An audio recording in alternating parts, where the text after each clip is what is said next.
No way, the Arsenal board want us to reach the finals of the Champions League, win the FA Cup and win the Premier League title. Has Stan Kroenke absolutely lost his mind? What's going on here? Expectations are sky high for Season 2, that's for sure. Season 1 though with Arsenal was a really fun ride. We've had our fair share of ups and downs.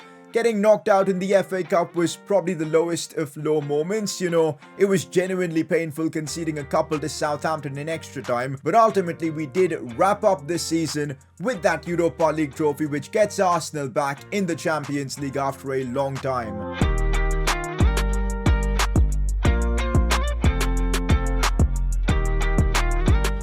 And here we are back with Season 2, ready to kick off the new season, and I'm genuinely delighted because there's so much to look forward to this season. As I said, Champions League, I think we're slowly building a team capable of fighting for the Prem title, so maybe this season we go for it. We've got new signings to make and just a lot more. And did I mention new kits as well? Yes guys, we are including brand new kits for Season 2 with Arsenal. Now I had initially planned on using some of the leaked kits from real life, but then I decided, you know what, we're probably going to see those kits so often in FIFA 22 anyways. Might as well use some custom designed kits. So to look forward, we've got 3 amazing kits, starting off with the alternate kit for the season. It kind of resembles the third kit Arsenal are probably going to use in the upcoming season. I love it guys. It's got a bit of blue, the lightning bolts as well through the middle. Looks absolutely brilliant. We're going with a yellow theme for the away kits as well. I think it looks absolutely fantastic with the blue. And yep, this is going to be our away kits for the season, and I can't wait to see them in action. For the home kit, we're going with a classic red Arsenal jersey with a few stripes. I mean, you can't really do much with the Arsenal home kit. It's got to be red. It's got to have a bit of white. So, kind of basic, but I still like it, man. It gives me that classic vibe. And it's looking solid, guys. So, there you go. Those are our 3 kits for the upcoming season. Very clean designs, looking fresh, and I'm ready for the upcoming season. In fact, you know what? In the comments section, rate the new kits out of 10. Love to see your opinions on it. So right guys, there is the kit reveal for the season. So much to look forward to in Season 2. And I'm sure you guys are excited as well. And you know what? If you guys are, make sure you drop a like on the video. If you guys can smash out let's shoot for 6,000 likes again. Why not? I'll get you the next episode tomorrow, guys. So go on there and drop a like on the video. Subscribe as well if you are new around here. Also, a quick shout out to all the new members joining the family: the Messy Magician, BVB in Germany, Humble Rumble, and Mindheat Gaming. I appreciate you all joining the gang. Press conference now to kick off the episode, and it's a big one because first question is going to stir up some drama. What are your plans with Aubameyang and Lacazette? Both are getting up in their age, and they've been 2 of your best players. I've talked about this last season, but I finally feel it is time to say goodbye to Pierre-Emerick Aubameyang. Yup, that was his last season for Arsenal. He ended up scoring in the Europa League final, so he got us that trophy. But I think it's time to move on. I want Lacazette to lead the line, with Jonathan David being backup. And then I want Odegaard to start in that cam role and lead the team from there. So, yep, we're going to probably look to sell Aubameyang and move to a 4-5-1 formation or a 4-2-3-1, because when we're in the Champions League, we need to have a serious formation and not something like a 4-1-2-1-2 wide or something. So, yep, that's why we're going to have to sacrifice the 2-striker approach and go into having a more stronger midfield. And that means we're sacrificing Aubameyang, and there will be improvements elsewhere. Next up, signed Raphinha from Leeds United. He'll be a very good replacement for Pepe or Aubameyang because he can play on the right or the left. As you guys know, Nicolas Pepe is out for quite a bit, and that's why we'll need to look for a replacement. I'm not replacing Nicolas Pepe from the team, but we need another right winger. And Raphinha, a player I've barely used. In fact, I haven't really used in any of my career modes. He's a solid shout, guys. I'm definitely going to be on the lookout for him. We're going to scout him, get to know him more. He might be a very good signing to make, but the question is his overall under 83? Because if it isn't, we can't sign him. We're still following that rule. Another option I'm going to be looking at is Jonathan Ikone. So we might try and wrap this signing up today. Depends on which winger is the better pickup, but definitely we're looking to sign a winger in this episode because of Pepe's injury. Next up, what are your expectations for Season 2? It's a tricky one to answer because last season we were 6 points off the top, and if we can make the right improvements this season, I reckon we could challenge for the title. So my goal for Season 2 is definitely to try and put up a title fight and maybe walk away with the Premier League title. In the Champions League, honestly, making it to the semi-finals I feel is a lot more of a realistic goal than the finals. So we'll aim for the semi-finals and see where we get. Cup competitions I'm not too bothered about, but I want to try and win the FA Cup to get some revenge for last season. It was honestly an unbelievable season from two of our star players in Hermoso and Lacazette, but only one can win Player of the Season. This time I'm favouring defence over attack. Hermoso completely transformed this Arsenal defence, made them one of the best defensive sides in the Premier League, and for that reason alone, I'm giving him the Player of the Season award. Even though Lacazette had an outstanding season, Hermoso defensively was just so important. Alright guys, now time to take a look at the squad we've got at our disposal for Season 2 and just see where we're looking at for improvements. So as I said, we're moving away to a 4-2-3-1 formation. I think it's the smart thing to do. We've got Lacazette up top. This season, I want Odegaard to be one of the key players of this side. That's why having him in the hole in that number 10 role is vital. Pepe on the right, if he was of course fit. Partey, Guendouzi. Now this is a spot where I reckon we need way more quality, guys. I want someone who can be like a box-to-box midfielder with technical ability as well. So I'll keep this midfielder signing for next episode, guys. So any suggestions? That will definitely be welcome. At the back, I'm not concerned at all. Our back line is crazy good, but what we do need is backup fullback. So that's something we'll be working on. Pretty happy with Saka and Martinelli. As I said, we're on the lookout for a right winger. So fullbacks, right winger, and of course that midfielder. So a lot of work to do this season. Good thing is, even though the board's objectives are ridiculous, so is the budget they're giving us. 122 million to spend. I'm ready for this season, man. Of course, keep in mind we cannot sign players above the overall of 83 to keep the challenge intact. So there's that. Season goals, of course, will be making their return for this upcoming season. These are basically 6 objectives decided by all of you guys in the comment section. Keep in mind, every objective that we complete gives us a development token. We're sitting on 4 tokens right now, but I'd love to get more. One objective that we're going to have this season, he's still got it. Scored 30 goals with Lacazette this season. Let's see if that's possible. But the rest, 5 objectives, put them down. Put your suggestions in the comments. Looking a bit at, the players that are departing Arsenal. Last season, we had Willian, Pablo Mari, and Rob Holding, all parts of the club. They've left. And they've really freed up a lot of wages, and that's why we're looking at about 122 million. So Deadwood exiting the club, that's good news. Have a look at this, guys. Jonathan Ikone, 80 rated, which means we can sign him. He was superb for Lille in their quest for the Liga title. Rafinha is 82. Wow, 24 as well. Yo, look at those stats. Sprint speed, acceleration, all on point. The dribbling is there as well. 4-star skills, left-footed, very similar to Nicolas Pepe, and a player we haven't used before. You know what, guys? Since his overall is higher as well, and we need someone to slot in right now, Rafinha might be the pickup. I'm gonna make this signing, guys. It's gonna be expensive. Let's see. Let's see if we can pull this off. Okay, so we're gonna start off with 24 million. I feel like it's a good starting offer. Let's just see what Leeds United are expecting. They want Matteo Guendouzi. You know what, guys? This has definitely got me tempted because we've got Bissouma and Thomas Partey for those positions. Guendouzi, if we give him away... I know he's talented, guys, don't get me wrong, but we've already got too many CDMs. I want a box-to-box midfielder for the other spot. Maybe a couple would help us out, so I'm definitely tempted, guys.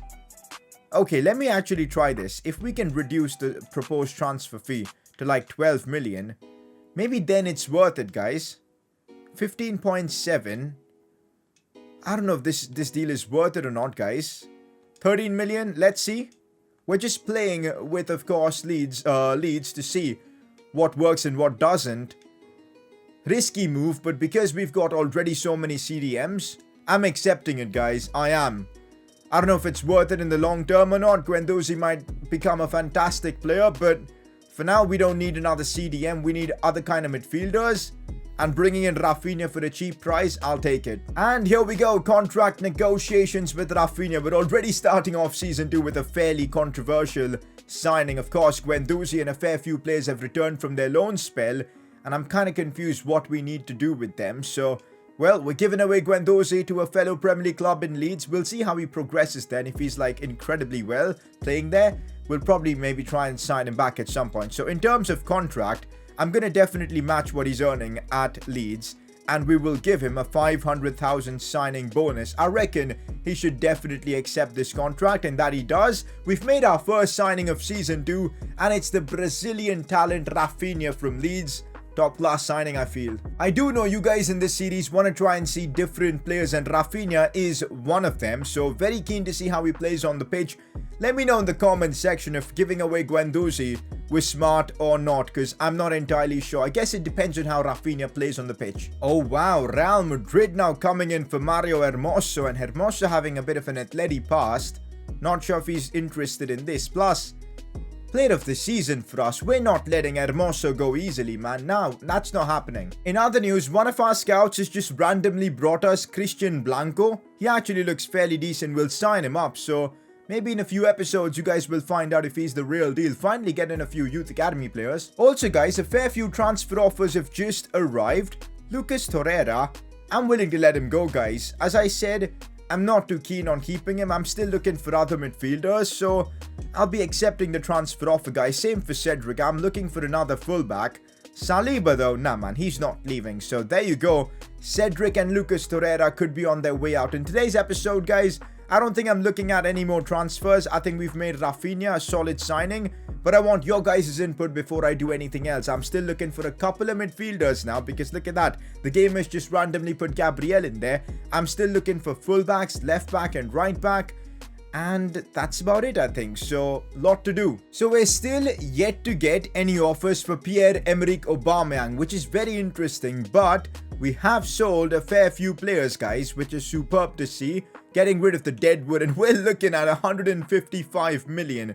That is absolutely insane. Next episode, guys, we need to go big with signings, and I can't wait for it. For now, though, guys, in today's episode, we're going to kick off our Premier League season as we take on Manchester United in match day 1. What a game to kick off the season, especially considering it's at Old Trafford. Our squad isn't complete yet for the season. In fact, it's probably worse off than it was last season, but I want to win this, guys. Spurs have won their first game of the season. Let's follow that up with a win ourselves. Guys, looking at my lineup, I can already tell you how important it's going to be for us to get that additional midfielder. In fact, maybe a couple. So, yeah, I need your suggestions coming in, man. We're playing a very strong Man United team. Cavani, Bruno, Fred, Pogba, Bonucci at the back. This is going to be one hell of a season opener. I want to start off with a win. We're using a new formation. Season 2, Rafinha making his debut. Let's see what's up in this one. It's a historic fixture in the Premier League. Manchester United, Arsenal, some incredible results over the years. I think people remember the 8-2 a lot, but we don't want to experience that kind of embarrassment, guys. We need to start off the season with a win. And I'm talking about beating Manchester United convincingly here. If we can do that, guys, we'll be looking really good as contenders for the Premier League this season, I'd say. Of course, we haven't completed building our squad just yet. That's because I want to see your input and then decide what the plan is. So, yeah, a bit of a mistake, I guess, on my part, not having our team set up for the start of the Premier League season. But hey, we're just going to have to run with it for this one. We've got Rafinha starting a big debut, and I'm expecting a lot from him. The only issue I've got with the team right now is not having that quality midfielder instead of Bissouma, because Bissouma, for me, in my eyes, is backup for Thomas Partey, so we'll figure that out. But anyways, big night against Man United, and I must say, I'm loving the look of the new away kits. Last season, I kind of was trying to move away from using those away kits, because I thought they were really ugly, but these away kits, man, I want to use them more often. They look absolutely brilliant. Bruno Fernandes. I love saying his name. I don't know why, but I don't want him scoring against me because he's probably the most lethal player I've played on FIFA career mode, guys. I think you guys could literally make like a good 10-15 goal compilation of Bruno Fernandes scoring against me. So, yep, we've got to be really careful about him. Also, by the way, this is kind of like a legacy season for Martin Odegaard to show what he's all about. He's playing in his preferred cam role. He needs to be delivering more numbers, and that's exactly what I'm hoping for from him as he gets taken down there. No foul from the referee. As we look for Lacazette, it's a big season for Lacazette as well because we've decided that Aubameyang is not going to be a starter this season, and it's going to be Lacazette leading the line. So let's see how everything pans out, man. So many different scenarios and questions in Season 2 with Arsenal. As I said, it's a massive season here for Martin Odegaard. Needs a bit of support though. No support there, but he still managed to fight, but Wan-Bissaka gets it off him. Need better movement from our forwards, Rafinha, Lacazette and even Saka for that matter. That's a very smart ball for Saka, who heads it down for Kieran Tierney. Back in for Saka. Class football. But Saka, he slips there at the wrong moment. I thought something could come to fruition there. Lacazette, that is a very intelligent ball for Rafinha. Heads it down well. Difficult angle, but if he can get it onto his left foot, he can. But again, it's Paul Pogba tracking back and defending. We're finding Rafinha in key spots. He just needs to make those moments count. Bissouma on the ball. You know what, guys? When we signed Bissouma, I didn't expect him to get this much game time considering his overall, but he has just really shined in the Arsenal colours, guys. What a signing he's proven to be, as we're now through with Lacazette here. He's got to beat one defender. Can't get past him though. Set piece opportunity. Martin Odegaard to put this one in. A player got tripped there. That could have been maybe a pen. Asking a bit too much. That was frustrating from Bissouma. I should have done better. Odegaard now looking for Lacazette. Back for Martin Odegaard. This is looking very positive now. Martin Odegaard, I need some support. I'm not getting it from anyone. Come on, dude. I need some support. Half time, it's been super cagey, man. Honestly, Premier League opener, you'd expect maybe a bit more intent from either side, but nobody wants to lose by the looks of things. Finally we're seeing Manchester United on the front foot with Bruno Fernandes, as they say. But Diego Carlos robs him off the ball, but gives it away cheaply, and now chance for Bruno here. I'm trying to defend with Hermoso. Bruno taking it back, looking to create. Cavani shoots. Oh my god, the luck we had just now. We should have been 1-0 down right there. Unbelievable scenes as it comes off the post. No words, no words. We really should be 1-0 down. And now maybe something from Maitland-Niles as he made a good run inside. Looks for Lacazette on the volley. First time shot. Second half, at least chances are coming from both teams. This one, maybe Lacazette could have done a bit better. Oh my god, that's a good pass for Pogba. We can't let him shoot. That is solid defending. Saka has managed to track back and help out the team there. That's the defensive ability he's got from playing in that left-back position quite often. So, big up Saka, as now we might be able to turn defense into attack. Lacazette here. Looks for Bissouma. Good play from him, but there's just no support. Oh, there is with Odegaard. Let's see what we can do from here. Martin Odegaard. He's dribbling well. Thomas Partey has broken through. Chance to shoot as well. Goes for goal. No, he drags it wide. He got a clear chance to shoot and he does that. That's got to be 1-0. Come on. Not gonna lie, it's not been Lacazette's night, and that's why I'm making a bit of a risky call and going with Jonathan David also, bringing on Gabriel Martinelli. Let's hope it works, man. We'll have Martinelli to stay forward as well. This season, with Aubameyang potentially leaving, I want Jonathan David to do much, much more. Donny van de Beek has been brought on, which doesn't mean good. Oh, Kieran Tierney, that's chaos, but we got the ball away. No, we don't, because look at the pressure from Cavani. Manchester United keep coming at us. Maitland-Niles stopping Rashford in his tracks there. Brilliant. Jonathan David. Oh, I see the run being made by Martin Odegaard. This is the moment he's been waiting for. Brilliantly done. Jonathan David. Let's go, guys. Jonathan David scores at the death. Bringing him on was a masterstroke. He celebrates right in front of the Man United fans. Look at their agony and pain right now. Absolutely brilliantly done by Jonathan David. That's the 5-star week for he's got coming to play because he got that one off his left foot. Gotta say, Odegaard disappointed there as he couldn't get it past the defender. But Jonathan David, right place, right time, somehow managed to squeeze that in through Eric Bailly's feet. Look at that. Definitely went through his legs. I don't know how. And because of that, I think De Gea got caught napping, I'd say. And that was somehow went through. It's a big, big goal in the Premier League to start off the season against Man United. Away at Old Trafford with a win is just massive. A stadium where I think we lost last season. So, huge, huge result. Still time is left, guys. We need to hold on. Full time, but somehow we've done it, guys. Jonathan David, what a legend, man. I'm telling you, he's going to have an incredible season by the looks of things. And that's exactly why we're going to have to vacate one striker from our team. And I've chosen Aubameyang. And yeah, Jonathan David coming up with the winner. What a night. At Old Trafford, we take home all 3 points. Already a bit of problems with Aubameyang. The relationship is turning sour with him. I said before, man, there's no space for Aubameyang, Jonathan David, and Lacazette. And with Lacazette being quite possibly played of the season, I mean, if not for Hermoso playing a blinder season at the back. Yeah, I'm rating Lacazette higher than Aubameyang, so yeah, it's just what it is. Sometimes you got to make tough decisions, and this is one of them. It's time to maybe put a couple of development plans to good use, and I'm going to do that starting with Rafinha. As a Brazilian, I need him to get the 5-star skills, man, honestly. So we're going to put him on a wide playmaker plan. That's going to give him that 5-star skills, and I cannot wait for that to happen. Another plan I want to put on is... where's he gone, guys? Where's he gone? Martin Odegaard. I feel like to unlock his potential, we need that weak foot to improve.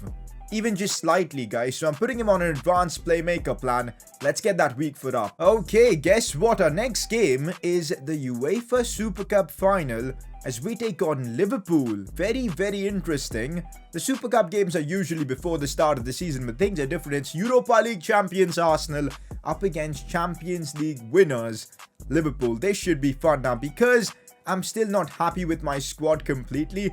I don't want to be playing this game in this episode, guys. I want to wait until we make our key signings in the next episode after getting input from you guys. Then we'll make the decision and just go through this game. So, yeah, a lot to look forward to in the next episode. Player of the episode, I'm leaning towards Jonathan David, you know, to come on and score the winner. Absolutely massive. Those 3 points against Man United are going to be key for us come end of season. I'm feeling it. So, yeah, definitely Jonathan David for me for the impact he had on that game. Giving you guys a quick sneak peek on the player I've got in mind for that midfield role. My entire doubt was whether he would be above 83 or not, but he is .83 rated, which means we can sign Houssem Aouar. It's got to be him. He's been linked with Arsenal for so long. It's got to be Aouar, guys. Next episode, we could be bringing Aouar to Arsenal, and how insane would that be? Partey, Aouar and Odegaard. Now that is a world-class midfield. Can we pull it off though? It's going to be an expensive signing. He's valued at about 45 million. Good thing is, we got the cash, boys. We've got 155 million. Next episode onwards, we're making some big boy signings, and I genuinely can't wait for it. So keep the support up, guys. Season 2 is in full flow. A lot to look forward to. Super Cup final, transfers, season goals, press conferences, you name it. If you're enjoying the Arsenal career mode, make sure to drop a like on the video. As I said, 6,000 likes, and I'll get you an episode tomorrow. Subscribe if you're new around here, and I'll see you guys next time.